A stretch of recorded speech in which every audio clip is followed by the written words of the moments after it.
ದಿನದ ನಂತರ ವ್ಲಾಗನ್ನ ಮಾಡ್ತಾ ಇದ್ದೀನಿ. ಸೊ ಈ ವ್ಲಾಗನ್ನ ಕೊನೆವರೆಗೂ ನೋಡಿ, ಏನಕ್ಕೆ ವ್ಲಾಗ್ ಮಾಡಿರಲಿಲ್ಲ ಅಂತ ಎಲ್ಲನೂ ಕೂಡ ನಿಮ್ಮ ಹತ್ರ ಶೇರ್ ಮಾಡ್ತೀನಿ. ಹಾಗೆ ಹೊಸದಾಗಿ ವ್ಲಾಗ್ ನೋಡ್ತಾ ಇರೋರು ಸಬ್ಸ್ಕ್ರೈಬ್ ಮಾಡ್ಕೊಳ್ಳಿ. ಸೊ ಇವತ್ತು ಸ್ವಲ್ಪ ಹೊರಗಡೆ ಕೆಲಸ ಇತ್ತು, ಅದಕ್ಕೋಸ್ಕರ ಹೋಗ್ತಾ ಇದ್ದೀನಿ. ವ್ಲಾಗ್ ನೋಡಿ ಕೊನೆವರೆಗೂ. ಸೊ ಇವತ್ತಿನ ದಿನ ಹೇಗಿರುತ್ತೆ ಅಂತ ಹೇಳಿ ಶೇರ್ ಮಾಡ್ತೀನಿ. ಹಾಯ್ ಫ್ರೆಂಡ್ಸ್, ಎಲ್ಲರೂ ಹೇಗಿದ್ದೀರಾ? ಎಲ್ಲರೂ ಚೆನ್ನಾಗಿದ್ದೀರಾ ಅಂತ ಭಾವಿಸ್ತೀನಿ. ನಾನು ಕೂಡ ಚೆನ್ನಾಗಿದ್ದೀನಿ. ತುಂಬ ದಿನ ಆಯಿತು ವ್ಲಾಗನ್ನ ಹಾಕಿ, ತುಂಬ ಸರಿ ಅನ್ಕೊತಾ ಇದೆ. ಫ್ಯಾಮಿಲಿ ಫ್ರೆಂಡ್ಸ್ ಎಲ್ಲರೂ ಕೂಡ ಅದನ್ನೇ ಕೇಳೋರು, ಏನಕ್ಕೆ ವಿಡಿಯೋನೇ ಹಾಕ್ತಾಯಿಲ್ಲ ನೀನು, ಯಾಕೆ ಅಂತ ಹೇಳಿಬಿಟ್ಟು. ಸೊ ಎಸ್, ನಾನು ಹೀಗೆ ಮಾಡ್ಕೊಳ್ಳೋದು ಯಾವಾಗಲೂ ವೀಕ್ ಒಂದ್ಸರಿ ಅಥವಾ 2 ವೀಕ್ ಒಂದ್ಸರಿ ಈ ರೀತಿ ವಿಡಿಯೋಗಳನ್ನ ಹಾಕುವಂಥ ಪರಿಸ್ಥಿತಿ ಬಂದುಬಿಟ್ಟಿದೆ. ಬಿಕಾಸ್ ಸ್ವಲ್ಪ ಕೆಲಸ ಜಾಸ್ತಿ. ಹಾಗೆ ದಿನೇ ದಿನೇ ನಮಗೂ ಕೂಡ ವಯಸ್ಸಾಗ್ತಾ ಹೋಗುತ್ತೆ ಹೊರತಾಗಿ ವಯಸ್ಸೇನು ಕಡಿಮೆ ಆಗೋದಿಲ್ಲ. ಸ್ವಲ್ಪ ಯಾಕೋ ಹೆಲ್ತ್ ಇಶ್ಯೂಸು ಕೂಡ ಇತ್ತು ನನಗೆ. ಹಾಗಾಗಿ ಸ್ವಲ್ಪ ವೀಡಿಯೋಗಳನ್ನ ಹಾಕೋದು ಲೇಟ್ ಮಾಡಿದೆ. ಬಟ್ ವಿಡಿಯೋ ಮಾಡ್ಕೊತಾ ಇದ್ದೆ, ಬಟ್ ಅದನ್ನು ಎಡಿಟ್ ಮಾಡಿ ವಾಯ್ಸ್ ಓವರ್ ಕೊಡೋದಕ್ಕೆ ಸ್ವಲ್ಪ ನನಗೆ ಏನೇ ಒಂದು ಮಾಡಬೇಕಾದ್ರೂ ಸ್ವಲ್ಪ ಕಾಮಾಗಿ ಕೂಲಾಗಿ ಮಾಡೋವಂಥದ್ದು ಇರಬೇಕು. ಸಡನ್ನಾಗಿ ಮಾಡೋವಂಥದ್ದು ಬೇಡ ಅಂತ ಹೇಳಿ ಇಷ್ಟು ದಿವಸ ಸುಮ್ಮನಿದ್ದೆ. ಸೊ ಫೈನಲಿ ಮತ್ತೆ ರಿಟರ್ನ್ ಆಗಿದ್ದೀನಿ. ಮತ್ತು ವೀಡಿಯೋಗಳು ಎಂದಿನಂತೆ ಅಂದರೆ ಮೊದಲೆಲ್ಲ ಹೆಂಗೆ ಹಾಕೊಂಡು ಹೋಗ್ತಾ ಇದೆ ಹಾಗೆ ಬರ್ತಾ ಹೋಗುತ್ತೆ. ಸೊ ಪ್ಲೀಸ್ ಸಪೋರ್ಟ್ ಮಾಡಿ ಎಲ್ಲರೂ. ಹಾಗೆ ಹೊಸದಾಗಿ ಬ್ಲಾಗ್ ನೋಡ್ತಾ ಇರೋರು ದಯವಿಟ್ಟು ಸಬ್ಸ್ಕ್ರೈಬ್ ಮಾಡ್ಕೊಳ್ಳಿ, ಕೊನೆವರೆಗೂ ಬ್ಲಾಗ್ನ ನೋಡಿ. ಇವತ್ತು ಚನ್ನರಾಯಪಟ್ಟಣಕ್ಕೆ ಬಂದಿದ್ವಿ ಬಿಕಾಸ್ ಮಗಂದು ಪೇರೆಂಟ್ಸ್ ಟೀಚರ್ಸ್ ಮೀಟಿಂಗ್ ಇತ್ತು. ಬಟ್ ನಾನು ಹೋಗೋವಂಥದ್ದು ಏನು ಇರಲಿಲ್ಲ. ಬಟ್ ಸ್ವಲ್ಪ ಮನೆಗೆ ದಿನಸಿ ಐಟಮ್ ಬೇಕಿತ್ತು. ಹಾಗೆ ಮನೆಯಲ್ಲಿ ನಾವು ಸಾಂಬಾರು ಪುಡಿನ ಮನೆಯಲ್ಲೇ ಮಾಡಿಸ್ಕೊಳ್ಳೋದ್ರಿಂದ ಸಂಬಾರ ಬಂದು ನನಗೆ ನಾಟಿದೇ ಬೇಕಿತ್ತು. ಬಟ್ ಅಲ್ಲೆಲ್ಲೂ ಸುತ್ತಮುತ್ತ ಸಿಗೋದಿಲ್ಲ, ಚನ್ನರಾಯಪಟ್ಟಣದಲ್ಲೇ ಸಿಗುತ್ತೆ ಅಂತ ಹೇಳ್ಬಿಟ್ಟು ಹೋದ್ವಿ. ಇನ್ನು ಮಗನ ಸ್ಕೂಲಲ್ಲಿ ಅದು ಪೇರೆಂಟ್ಸ್ ಟೀಚರ್ಸ್ ಮೀಟಿಂಗ್ ಏನಿದೆ ಅದನ್ನು ನಮ್ಮ ಮನೆಯವ್ರು ಮುಗಿಸ್ಕೊಂಡು ಬಂದರು. ಅಲ್ಲಿಂದ ಬಂದ ಮೇಲೆ ಊಟ ಮಾಡಬೇಕು. ಮಗನಿಗಂತೂ ಹೊಟ್ಟೆ ಹಸಿವಾಗ್ತಾಯಿತ್ತು. ಸೊ ಹಾಗಾಗಿ ಅವನು ಕರ್ಕೊಂಡು ಜೊತೆಯಲ್ಲೇ ಊಟಕ್ಕೆ ಹೋದ್ವಿ.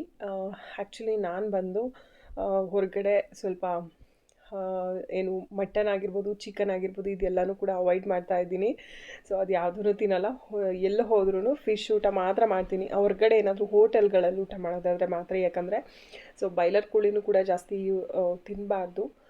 ಅದಕ್ಕೋಸ್ಕರ ನಾನು ಮನೆಯಲ್ಲೂ ಕೂಡ ಅದನ್ನೆಲ್ಲನೂ ಅವಾಯ್ಡ್ ಮಾಡ್ತಾಯಿದ್ದೀನಿ. ಮನೆಯವ್ರಿಗೂ ಕೂಡ ಸ್ವಲ್ಪ ಹೆಲ್ತ್ ಇಶ್ಯೂಸ್ ಆಗಿತ್ತು, ಅವ್ರಿಗೂ ಕೂಡ ಡಾಕ್ಟರ್ ಹೇಳಿದ್ದಾರೆ. ಬಟ್ ಅವರು ಮನೆಯಲ್ಲಿ ಯಾವಾಗಲೂ ನಾನು ನಾನ್ ವೆಜ್ ಮಾಡ್ತಾಯಿರ್ತೀನಿ, ಅಂದರೆ ಬಿರಿಯಾನಿ ಮಾಡ್ತಾಯಿರ್ತೀನಿ. ಬಟ್ ಅವರು ಹೋಟೆಲ್ನಲ್ಲೂ ಬಿರಿಯಾನಿನೇ ತೊಗೊಂಡ್ರು. ನಾನು ಫಿಶ್ ಊಟ ತೊಗೊಂಡೆ. ಫಿಶ್ ಊಟ ಸ್ವಲ್ಪ ಲೇಟಾಗಿ ಬಂತು, ಅದನ್ನು ವೀಡಿಯೋ ಮಾಡ್ಕೊಳ್ಳಿಲ್ಲ ಅಷ್ಟೇ. ಸೊ ಫ್ರೆಂಡ್ಸ್, ಸಾಯಂಕಾಲನೇ ಬಂದಿದ್ದಾಯಿತು. ಸೊ ಬರ್ತಿದ್ದ ಹಾಗೆ 5 ಗಂಟೆ ಆಗೋಯ್ತು. ಆಲೇ ಟೈಮ್ 5 ಕಾಲ ಆಗಿತ್ತು. ಸೊ ಇವಾಗ ಹೊಸದಾಗಿ ಒಂದು ಹಸು ಬೇರೆ ತೊಗೊಂಡಿದ್ದೀವಿ. ಹಾಗಾಗಿ ಹಸುಗಳ ಕೆಲಸ ಅಫ್ಕೋರ್ಸ್ ಗೊತ್ತಿರುತ್ತೆ ಕೆಲವೊಬ್ಬರಿಗೆ, ಹಸುಗಳದ್ದು ಮೇಂಟೈನ್ ಮಾಡ್ತಾಯಿದ್ರೆ. ಸೊ ಹಾಗಾಗಿ ಇಷ್ಟವರೆಗೂ ಆಯಿತು. ಹಸುದೆಲ್ಲ ಕೆಲಸ ಮುಗಿಸ್ಕೊಂಡು ಮುಖ ತೊಳ್ಕೊಂಡು ಜಸ್ಟ್ ಇವಾಗ ಬಂದು ಪಾಪ್ಕಾರ್ನ್ ತೊಗೊಂಡು ಬಂದಿದ್ದ ಮಗ. ಸೊ ಇಲ್ಲಿ ಪಾಪ್ಕಾರ್ನ್ ತಿಂತ ಕೂತಿದ್ದೀವಿ. ಹಾಗೆ ಟಿ ವಿ ನೋಡೋಣ ಅಂತ ಹೇಳಿಬಿಟ್ಟು. ಸೊ ಇನ್ನು ಬೆಳಗ್ಗೆಗೆ ವ್ಲಾಗನ್ನ ಕಂಟಿನ್ಯೂ ಮಾಡ್ತೀನಿ. ಸದ್ಯಕ್ಕೆ ಇವಾಗ ಏನಾದರೂ ಊಟಕ್ಕೆ ಏನಾದರೂ ಅರೇಂಜ್ ಮಾಡಬೇಕು. ಮಧ್ಯಾಹ್ನ ಸ್ವಲ್ಪ ತರಕಾರಿ ಸಾಂಬಾರಿತ್ತು. ಸೊ ಅದನ್ನೇ ಮಾವನಿಗೆ ಊಟ ಮಾಡಿಸ್ಬಿಟ್ಟು ಹೋಗಿದ್ವಿ. ನಾವು ಹೊರಗಡೆ ಊಟ ಮಾಡೋಣ ಅಂತ ಹೇಳಿ. ನೋಡೋಣ ಏನಾದರೂ ಮಾಡಬೇಕು. ಇವಾಗ ಏನು ಮಾಡೋದು ಗೊತ್ತಿಲ್ಲ. ಸೊ ಇವಾಗ ಒಳ್ಳೆ ಮೂವಿ ಹಾಕ್ತಾರೆ. ಸೊ ಅದನ್ನ ನೋಡ್ಕೊಂಡು ಕೂರೋಣ ಅಂತ ಹೇಳ್ಬಿಟ್ಟು 7 o'clock ಆಗಲಿ ಅಂತ ವೆಯ್ಟ್ ಮಾಡ್ತಾಯಿದ್ದೀನಿ. ನಾಳೆ ವ್ಲಾಗನ್ನ ಕಂಟಿನ್ಯೂ ಮಾಡ್ತೀನಿ, ಆದರೆ ನೈಟೇ ವ್ಲಾಗನ್ನ ಕಂಟಿನ್ಯೂ ಮಾಡ್ಕೊಂಡು ಹೋಗ್ತೀನಿ. ಸೊ ಕೊನೆವರೆಗೂ ವ್ಲಾಗನ್ನ ನೋಡಿ. ಇವತ್ತು ಇಯರ್ ಎಂಡು, 31ನೇ ತಾರೀಕು. ಸೊ ಸ್ಪೆಷಲ್ ಅಂತ ಹೇಳಿ ಬಿರಿಯಾನಿ ಮಾಡ್ತಾ ಇದ್ದೆ. ಸಂಜೆಗೆ ಅಫ್ಕೋರ್ಸ್ ಕೆಲವೊಂದು ಸ್ಪೆಷಲ್ಸ್ ಇರುತ್ತೆ, ತುಂಬ ಸಿಂಪಲ್. ನಮ್ಮದು ಇಯರ್ ಎಂಡು, ನಾನು ನನ್ನ ಮಗ ಹಾಗೆ ನನ್ನ ಹಸ್ಬೆಂಡ್ ಇಷ್ಟೇ ನಮ್ಮ ಒಂದು ಇಯರ್ ಎಂಡ್. ಪ್ರತಿ ವರ್ಷವೂ ಕೂಡ ಇಷ್ಟೇ ನಡೆಯುತ್ತೆ. ಇವಾಗ ಬಿರಿಯಾನಿ ರೆಡಿ ಮಾಡ್ತಾ ಇದ್ದೀನಿ. ಮಟನ್ ತೊಗೊಂಡು ಬಂದಿದ್ದು, ಹಾಗೆ ಚಿಕನ್ ತಂದೂರಿ, ಹಾಗೆ ಚಿಕನ್ 65 ಇವೆರಡೂ ಕೂಡ ಅರೇಂಜ್ ಮಾಡಬೇಕು. ಸೊ ಕೊನೆವರೆಗೂ ಬ್ಲಾಗ್ ನೋಡಿ. ಇವತ್ತಿನ ಇಯರ್ ಎಂಡ್ ನಾವು ಯಾವ ರೀತಿ ಸೆಲೆಬ್ರೇಷನ್ ಮಾಡ್ತೀವಿ ಅಂತ ಹೇಳಿಬಿಟ್ಟು ಅದು ಕೂಡ ಶೇರ್ ಮಾಡ್ತೀನಿ. ಕೊನೆವರೆಗೂ ಬ್ಲಾಗ್ನ ನೋಡಿ. ಸೊ ಇವತ್ತು ಸ್ವಲ್ಪ ಮಟನ್ ಕೂಡ ತರಿಸಿದ್ದೆ. ಆ್ಯಕ್ಚುಲಿ ನಾವು ಜಾಸ್ತಿ ಮಟನ್ ಯೂಸ್ ಮಾಡಲ್ಲ, ಚಿಕನ್ ಫಿಶ್ ಜಾಸ್ತಿ ತರಿಸೋದು ನಾನು. ಬಟ್ ಚಿಕನ್ ಸ್ವಲ್ಪ ಹೀಟ್ ಆದ ಕಾರಣ ಅದನ್ನೇ ಎಲ್ಲನೂ ಕೂಡ ರೆಸಿಪಿ ಬೇಡ ಅಂತ ಹೇಳಿ ಮಟನ್ ತರಿಸ್ಬಿಟ್ಟು ಸ್ವಲ್ಪ ಮಟನ್ ಬಿರಿಯಾನಿ ಹಾಗೆ ಮಟನ್ ಸಾಂಬಾರು ಕೂಡ ಮಾಡಿಕೊಂಡೆ. ಈ ರೀತಿ ಆಗ್ತಾಯಿತ್ತು ನಮ್ಮದು ರೆಡಿ ಮಾಡ್ತಾಯಿದ್ದೆ ಮಧ್ಯಾಹ್ನದ ಮೇಲೆ. ಸೊ ಸಾಯಂಕಾಲಕ್ಕಲ್ವ ಎಲ್ಲ ಅಂತ ಹೇಳಿಬಿಟ್ಟು. ಹಾಗೆ ಅಗಾರೋ ಅವ್ರದ್ದು ಎಗ್ ಬಾಯ್ಲರ್ನ ತರಿಸ್ಕೊಂಡಿದ್ದೆ. ಇದನ್ನು ತುಂಬ ದಿವಸದಿಂದ ತರಿಸ್ಕೊಬೇಕು ಅಂತಲೇ ಅಂದ್ಕೊಂಡಿದ್ದೆ. ಅಂದರೆ ನೀವು ನೋಡಬಹುದು ಆನ್ಲೈನಲ್ಲಿ ತುಂಬ ಕಡಿಮೆದೆಲ್ಲ ಸಿಗ್ತಾ ಇರುತ್ತೆ. ಬಟ್ ಒಂದು ಒಳ್ಳೆ ಕಂಪ್ನಿದು ನೋಡಿ ಬ್ರ್ಯಾಂಡ್ದು ತೊಗೊಂಡ್ರೆ ತುಂಬ ಲಾಂಗ್ ಟೈಮ್ ಕೂಡ ನಮಗೆ ಯೂಸ್ ಆಗುತ್ತೆ. ಸುಮ್ಮನೆ ಕಡಿಮೆಗೆಲ್ಲ ಸಿಕ್ತು ಅಂತ ಯಾವ್ಯಾವುದೋ ಪರ್ಚೇಸ್ ಮಾಡಿದರೆ ಸೊ ಮುಂದೊಂದು ದಿನ ಅದು ಕೆಟ್ಟೋಗುತ್ತೆ, ಮತ್ತೊಂದು ಆಗುತ್ತೆ, ಖಂಡಿತ ಹಾಗೆ ಆಗುತ್ತೆ. ಸೊ ಹಂಗಾಗಿ ನಾನು ಯಾವುದಾದ್ರೂ ಒಂದು ಒಳ್ಳೆ ಕ್ವಾಲಿಟಿ ಇರೋದು ಬ್ರ್ಯಾಂಡೇ ತೊಗೋಬೇಕು ಅಂತ ಹೇಳಿ ಸೊ ಅಗಾರೋ ಅವ್ರದ್ದನ್ನ ನಾನು ಪರ್ಚೇಸ್ ಮಾಡಿದೆ. ಇದು ಬಂದು 2 ಥರ ಟ್ರೇ ಕೊಟ್ಟಿದ್ದಾರೆ ಇದಕ್ಕೆ. ಒಂದು ಬಂದು ಮಾಮೂಲಿ ಎಗ್, ರೌಂಡ್ ಎಗ್ ಬೇಯಿಸ್ಕೊತೀವಿ ಅಲ್ವಾ, ಸೊ ಆ ಥರ ಇಟ್ಟು ಬೇಯಿಸ್ಕೊಳ್ಳೋದಕ್ಕೆ. ಇನ್ನೊಂದು ಒಂದು ಬಾಕ್ಸ್ ಥರ ನೋಡಿದ್ರಿ ಅಲ್ವಾ ಬ್ಲ್ಯಾಕ್ ಕಲರ್ದು, ಸೊ ಇದ್ರ ಮೇಲೆ ನಾವು ಏನು ಹೇಳ್ತೀವಿ ಆಮ್ಲೆಟ್ ಥರನೂ ಕೂಡ ಹಾಕ್ಕೊಂಡು ಮಾಡ್ಬೋದು. ನಾನು ಇದನ್ನು ಮಾಡ್ತೀನಿ, ಮಾಡಿದಾಗ ತೋರಿಸ್ತೀನಿ ನಿಮಗೆ. ಸೊ ಮೆಜರ್ಮೆಂಟ್ ಕಪ್ಸು ಕೂಡ ಕೊಟ್ಟಿದ್ದಾರೆ. ನೀರನ್ನ ನಾವು ಹಾಕ್ಕೊಂಡು ಅಂದರೆ ಮೆಜರ್ಮೆಂಟ್ ಎಷ್ಟೆಷ್ಟು ಹಾಕ್ಕೊಬೇಕು ಅಂತಲೂ ಕೂಡ ಅಲ್ಲೇ ಕೊಟ್ಟಿದ್ದಾರೆ ಬಾಕ್ಸ್ ಮೇಲೆಲ್ಲನೂ. ಸೊ ಅದನ್ನು ಹಾಕಿಬಿಟ್ಟು ಅದಾದಮೇಲೆ ಟ್ರೇನ ಇಡಬೇಕಾಗತ್ತೆ. ಸೊ ಈ ರೀತಿ ಎಲ್ಲ ಬಾಕ್ಸಸ್ಗೂ ನಾವು ಎಗ್ನ ಹಾಕಿಬಿಟ್ಟು ಆ ಯೆಲ್ಲೋ ಕಲರ್ದು ಏನಿರುತ್ತೆ ಅದನ್ನು ಸ್ಮ್ಯಾಶ್ ಮಾಡ್ಕೊಬೋದು, ಇಲ್ಲಾಂದರೆ ಹಂಗಿದ್ರೂ ನಡೆಯುತ್ತೆ. ಸೊ ಅದು ಜಸ್ಟ್ ಸ್ಟೀಮಲ್ಲಿ ಬೇಯುವಂಥದ್ದಷ್ಟೇ ಇದು. ಸೊ ಇದಕ್ಕೆ ಈರುಳ್ಳಿ ಮತ್ತು ಏನೇನಾದರೂ ನಾವು ಕೊತ್ತಂಬರಿ ಸೊಪ್ಪು ಈ ಥರ ಎಲ್ಲ ಮಸಾಲೆಗಳನ್ನ ಹಾಕ್ಕೊತೀವಿ ಅಲ್ವಾ, ಅದನ್ನೆಲ್ಲನೂ ಕೂಡ ಮಸಾಲೆಗಳನ್ನೆಲ್ಲ ಉದುರಿಸ್ಬಿಟ್ಟು ಅದಾದಮೇಲೆ ಒಂದು ಲಿಡ್ ಕೊಟ್ಟಿದ್ದಾರೆ ಮೇಲ್ಗಡೆ ಮುಚ್ಚೋದಕ್ಕೆ. ಆ ಲಿಡ್ನ ಮುಚ್ಚಿಬಿಟ್ಟು ಸೊ ನಾವು ಏನೇನೆಲ್ಲ ಹಾಕಬೇಕೋ ಅದನ್ನೆಲ್ಲ ಮಾಡಿಬಿಟ್ಟು ಆಮೇಲೆ ನಾವು ಸ್ವಿಚ್ಚನ್ನ ಹಾಕಿ ಆನ್ ಮಾಡಬೇಕಾಗತ್ತೆ. ಸೊ ಆನ್ ಮಾಡಿಬಿಟ್ಟು ನಾವಲ್ಲಿ ಒಂದು ಬಟನ್ಸ್ ಕೊಟ್ಟಿದ್ದಾರೆ, ಆ ಬಟನ್ನ ಪ್ರೆಸ್ ಮಾಡಿದ್ರೆ ಸೊ ಅದು ಆನ್ ಆಗುತ್ತೆ. ಆಟೋಮೆಟಿಕಲಿ ಅದು ಆಫ್ ಆಗುತ್ತೆ ಯಾವಾಗ ಬಾಯ್ಲ್ ಆಗಿರುತ್ತೆ ಎಗ್ ಫುಲ್ಲು.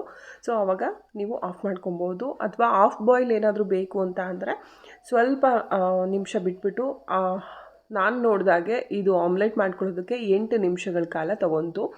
ಸೊ ನೀವು ಏನಾದರೂ ಆಫ್ ಬಾಯ್ಲ್ ಏನಾದ್ರು ತಿಂತೀವಿ ಅಂತ ಅಂದರೆ ಒಂದು 3-4 ನಿಮಿಷ ಒಳಗೇ ತೆಗೆದುಬಿಟ್ರೆ ಚೆನ್ನಾಗಿರುತ್ತೆ. ಸೊ ನಾನು ಆಫ್ ಬಾಯ್ಲ್ ಮಾಡಿಕೊಂಡೆ, ಬಟ್ ಅದನ್ನು ವೀಡಿಯೋ ಮಾಡ್ಕೊಳ್ಳಿಲ್ಲ. ಸೊ ಅದಕ್ಕೋಸ್ಕರ ನಿಮ್ಗೆ ಹೇಳ್ತಾ ಇದ್ದೀನಿ. ಇದು ಫುಲ್ ಬಾಯ್ಲ್ ಆಗೋದಕ್ಕೆ 8 ನಿಮಿಷ ತಗೊಳುತ್ತೆ. ಆಫ್ ಬಾಯ್ಲ್ಗೆ 4 ನಿಮಿಷ ಅಥವಾ 3 ನಿಮಿಷದ ಒಳಗೆ ತೆಗೆದುಬಿಡಿ.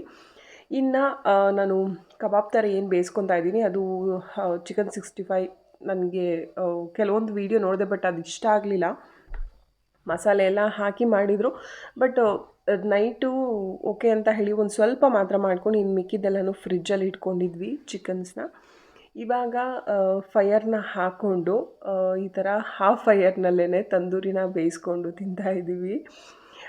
ಓವನ್ ಇದೆ, ನಾನು ಅಂದ್ಕೊಂಡೆ ಓವನಲ್ಲೇ ಬೇಯಿಸ್ಕೊಳ್ಳೋಣ ಅಂತ ಹೇಳಿಬಿಟ್ಟು, ಬಟ್ ಮನೆಯವ್ರು ಬೇಡ ಈ ಥರ ಹೇಗಿದ್ದರೂ ಫೈಯರ್ ಹಾಕ್ತೀವಿ ಅಲ್ವಾ, ಸೊ ಅಲ್ಲೇ ಬೇಯಿಸ್ಕೊಂಡು ಅಲ್ಲೇ ತಿಂತಾಯಿದ್ರೆ ಚೆನ್ನಾಗಿರುತ್ತೆ ಅಂತ ಹೇಳಿ. ನಿಜ ಹೇಳಬೇಕು ಅಂದರೆ ಇದನ್ನು ತಿಂದು 1-2 ಪೀಸ್ ಏನೋ ಎಲ್ಲರೂ ತಿಂದ್ವಿ ಅಷ್ಟೇ. ಇನ್ನು ಊಟನೇ ಮಾಡೋದಕ್ಕಾಗಲಿಲ್ಲ. ಬಿಕಾಸ್ ಮೊದಲೇ ನಾವು ಎಗ್ಗನ್ನು ಬಾಯ್ಲ್ ಮಾಡ್ಕೊಂಡಿದ್ವಿ ಅಲ್ವಾ, ಸೊ ಅದು ಟೇಸ್ಟ್ ಹೇಗಿರುತ್ತೆ ಅಂತ ನೋಡೋಕ್ಕೆ ಅಂತ ಹೇಳಿ ಎಲ್ಲ 2 ಮೊಟ್ಟೆ ತಿಂದ್ಬಿಟ್ವಿ. ಮೊಟ್ಟೆ ನಾವು ಸ್ಟಾರ್ಟಿಂಗಲ್ಲೇ ತಿಂದಿದ್ದರಿಂದ ಊಟನೇ ಮಾಡೋಂಗಿರಲಿಲ್ಲ. ಸೊ ಎಲ್ಲ ಹಾಗೆ ಉಳಿಸ್ಬಿಟ್ಟು ಈಗ 2 ಜಾಸ್ತಿ ಹೊತ್ತು ಕೂರೋದಕ್ಕಾಗಲಿಲ್ಲ ನನಗೆ. ಯಾಕಂದರೆ ಹಸು ಬೇರೆ ತೊಗೊಂಡು ಬಂದಿರೋದ್ರಿಂದ ಬೆಳಗ್ಗೆ ಸಂಜೆ ಅಂತೂ ತುಂಬಾ ಕೆಲಸಗಳಿರುತ್ತೆ. ಕಸ ಎಲ್ಲ ತೆಗೆಯೋದು ಅದೆಲ್ಲ ಕೂಡ ಇರುತ್ತೆ. ಸೊ ಹಾಗಾಗಿ ಬೆಳಗ್ಗೆಯಿಂದ ತುಂಬಾ ಟಯರ್ಡ್ ಆಗಿದ್ದೆ. ಒಂದು ಸ್ವಲ್ಪ ಹೊತ್ತು ಕೂಡ ಮಲಗಿರಲಿಲ್ಲ. ಹಾಗಾಗಿ ನಾನು ಸ್ವಲ್ಪ ತಂದೂರಿ ತಿಂದ್ಬಿಟ್ಟು ಹೋಗಿ ಮಲ್ಕೊಂಬಿಟ್ಟೆ, ಆಗಲ್ಲ ಅಂತ. ಸೊ ಬೆಳಗ್ಗೆಗೆ ನಾವು ಅದನ್ನು ಬಿರಿಯಾನಿನ ಬಿಸಿ ಮಾಡಿಕೊಂಡು ತಿನ್ನೋಣ ಅಂತ. ಇವಾಗ ಬೆಳಗ್ಗೆ 6:45, 7 ಗಂಟೆ ಆಗಿದೆ. ಸೊ ಮಗನೂ ಕೂಡ ಸ್ಕೂಲಿಗೆ ಹೊರಡ್ತಾ ಇದ್ದ. ಅಷ್ಟರೊಳಗೆ ಕೇಕ್ ತೊಗೊಂಬಂದಿದ್ರು ನೆನ್ನೆ ನೈಟೇ. ಬಟ್ ಮಿಡ್ ನೈಟಲ್ಲೆಲ್ಲ ಕಟ್ ಮಾಡೋ ಸೀನೇ ಇಲ್ಲ ನಮ್ಮದು. ಬಿಕಾಸ್ ತುಂಬ ಅಂದರೆ ಎಲ್ಲರೂ ತುಂಬಾ ಟಯರ್ಡ್ ಆಗಿರ್ತೀವಿ. ಸೊ ಅದೆಲ್ಲ ಏನು ಮಿಡ್ ನೈಟಲ್ಲೆಲ್ಲ ಕಟ್ ಮಾಡಬೇಕು ಅನ್ನೋದು ಏನು ಇರಲ್ಲ. ಸೊ ನನಗಿದು ಇಷ್ಟನೂ ಆಗಲ್ಲ, ಕೇಕ್ ಕಟ್ ಮಾಡಬೇಕು ಫಸ್ಟ್ ಇಯರ್ ಹಂಗೆ ಹಿಂಗೆ ಅಂತ. ಸೊ ಮಗನಿಗೋಸ್ಕರ ಓಕೆ ಅವನಿಗೋಸ್ಕರನಾದರೂ ಕಟ್ ಮಾಡೋಣ ಅಂತ ಹೇಳ್ಬಿಟ್ಟು ಅವನ ಒಂದು ಖುಷಿಗೋಸ್ಕರ ಈ ಥರ ಕೇಕನ್ನ ತೊಗೊಂಡು ಬಂದು ಅವನ ಕೈಲೇ ಕಟ್ ಮಾಡಿಸಿ ಸೊ ಎಲ್ಲರೂ ಕೂಡ ತಿಂದ್ವಿ. ಕೇಕನ್ನ ಕೂಡ ನಾನು ಮನೆಯಲ್ಲೇ ಮಾಡ್ತೀನಿ ಅಂತ ಹೇಳಿದೆ, ಬಟ್ ಟೈಮ್ ಇಲ್ಲದೆ ಇರೋ ಕಾರಣ ಅದಕ್ಕೆ ಬೇಕಾಗಿರೋ ಇಂಗ್ರೀಡಿಯೆಂಟ್ಸು ಕೂಡ ಇರಲಿಲ್ಲ. ಸೊ ಹಾಗಾಗಿ ಇಷ್ಟ ಆಯಿತು ನಮ್ಮದು ಹೊಸ ವರ್ಷದ್ದು.